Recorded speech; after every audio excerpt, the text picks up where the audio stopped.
Inicialmente, eu pensava que estava cometendo um erro ao acionar acidentalmente o botão do porta-malas nas minhas chaves, que estavam no bolso junto com o controle do carro para trancar e destrancar, assim como abrir o porta-malas. Sempre deixava minhas chaves na mesa da cozinha e imaginei que o movimento delas no bolso poderia estar causando o acionamento do botão do porta-malas. Isso me pareceu uma explicação razoável. Na verdade, nem sempre fui a pessoa mais atenta do mundo. Tudo começou em um dia em que estava prestes a sair para o trabalho e percebi que o porta-malas estava aberto no painel do carro. Revirei os olhos, pensando que teria que enfrentar o frio congelante novamente só para fechar o porta-malas. Eu o fechei sem pensar muito nisso e segui com o meu dia. Isso aconteceu em uma segunda-feira, um dia de trabalho longo e rigoroso, e eu estava ansioso por minha folga que vinham nas terças e quartas. Nos meus dias de folga, costumava ficar em casa, relaxar e evitar sair a menos que fosse realmente necessário. O fato de o porta-malas ter ficado aberto já havia escapado da minha memória. Entretanto, na quinta-feira de manhã, enquanto eu ligava o carro para sair e pegar o restante das minhas coisas, como a mochila e uma garrafa de água fresca da mesa da cozinha, e não percebi o problema. Ao entrar no carro, verifiquei os retrovisores e me assegurei de que nenhuma luz do painel estivesse acesa. Como o carro era automático, bastava colocar o câmbio em drive e partir. Entretanto, naquele momento, o aviso de "feche o porta-malas" novamente piscou no painel, o que me deixou chateado, pois teria que sair para fechá-lo. O porta-malas estava apenas levemente aberto, e só quando retornei ao carro é que lembrei que isso já havia acontecido dias atrás.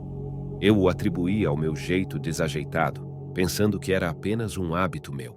Na verdade, na primeira vez que isso aconteceu, eu achei que era algo bobo na melhor das hipóteses. Quando cheguei ao trabalho naquele dia, já havia esquecido o porta-malas aberto novamente. Os dias de sexta e sábado de manhã transcorreram da mesma forma. Somente no sábado à noite comecei a pensar mais sobre o assunto, quando tentei entender o que poderia estar acontecendo. Sentimentos excessivos e desconfortáveis começaram a surgir, mas, eventualmente, adormeci. Em um domingo de manhã, enquanto me preparava para ir trabalhar, não conseguia encontrar minhas chaves. Eu costumava manter um conjunto extra na gaveta superior da minha mesa de cabeceira e comecei a revirar tudo em pânico quando não as encontrava. Nunca me atrasei para o trabalho e não era uma opção. Abandonei a ideia do conjunto extra e continuei procurando minhas chaves normais. Finalmente, as encontrei no bolso do casaco que eu usara quando voltara para casa no dia anterior. Fiquei irritado com minha falta de responsabilidade mais uma vez. Eu estava com tanta pressa para sair de casa que nem percebi que meu porta-malas estava fechado, algo que não ocorria desde a segunda-feira. Os domingos eram meus dias de trabalho com horário mais curto, entrando 1 hora mais tarde do que o habitual e saindo 2 horas mais cedo. Sair naquele dia parecia um dia comum. Cheguei em casa, verifiquei se o carro estava trancado e coloquei as chaves com cuidado na mesa. Eu só queria relaxar e acabei adormecendo no sofá. Acordei por volta das 9 da noite, morrendo de fome. Como eu havia dormido durante o horário habitual de preparar o jantar, não estava com disposição para uma refeição completa às 9 da noite. Então, decidi ir até a lanchonete no final da rua e pegar um hambúrguer. Peguei minha jaqueta, meus sapatos e as chaves da mesa. Enquanto descia as escadas em direção à porta, uma sensação de pavor me invadiu. Parei na porta da frente, percebendo que não saía à noite desde que meu porta-malas começou a abrir aleatoriamente. Preocupações sobre o comportamento do porta-malas começaram a dominar meus pensamentos.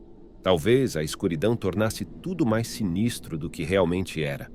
Até aquele momento, eu não havia considerado que algo suspeito estivesse acontecendo.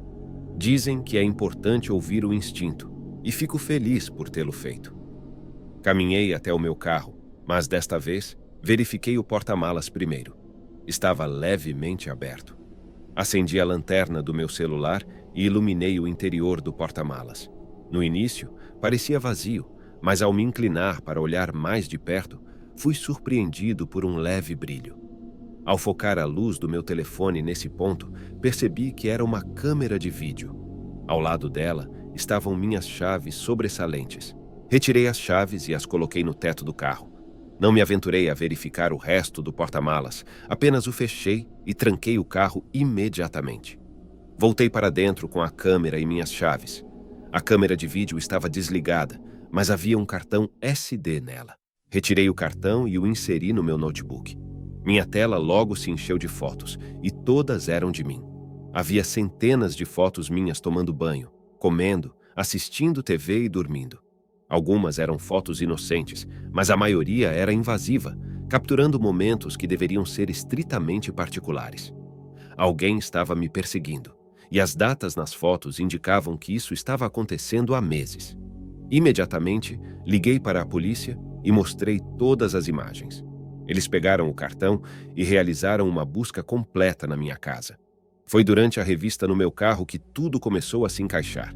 Descobriram que alguém havia feito um buraco na parte de trás do meu porta-malas e estava vivendo escondido nos bancos traseiros.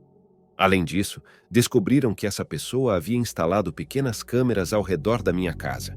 Ele vinha me perseguindo por meses, mas eu nunca tinha percebido. Quando começou a usar as câmeras, ele pegou meu molho de chaves sobressalentes, e foi assim que ele entrava e saía. Esse invasor meticuloso estava se aproximando de seu objetivo final, de acordo com a polícia. Ele planejava me sequestrar no meu caminho para o trabalho, tornando-me refém. Não gosto nem de pensar no que ele teria planejado fazer depois disso, pois a ideia me aterroriza até hoje. Não é preciso muita imaginação para entender a gravidade da situação.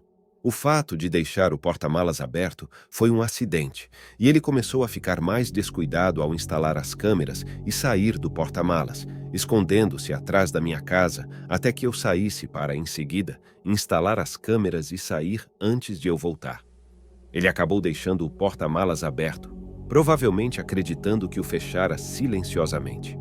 Se ele tivesse se certificado de que estava realmente fechado, teria conseguido escapar. Dizem que ele fugiu assim que descobri a câmera. Ele deve ter estado por perto, já que o porta-malas estava aberto quando saí. Se eu tivesse esperado apenas mais alguns dias, talvez não estaria aqui hoje. Após toda essa situação bizarra, peguei meu carro e atravessei o país, mudando meu nome e começando uma nova vida. Algumas pessoas que me conheciam antes disso acontecer dizem que exagerei ao ir tão longe a ponto de mudar meu nome. Mas discordo. Alguém foi inteligente o suficiente para me perseguir todos os dias durante meses, dentro da minha própria casa, sem que eu soubesse. Alguém foi inteligente o suficiente para sobreviver dentro do meu carro. Portanto, acredito que tomei a decisão certa ao tomar medidas drásticas para me proteger.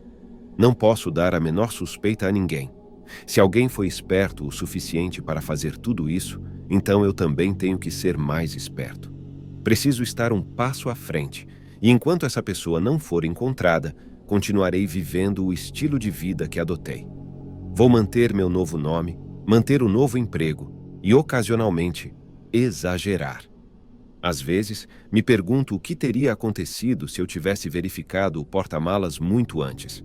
No entanto, sinceramente, talvez as coisas pudessem ser evitadas se eu simplesmente não esquecesse de trancar a porta da frente regularmente.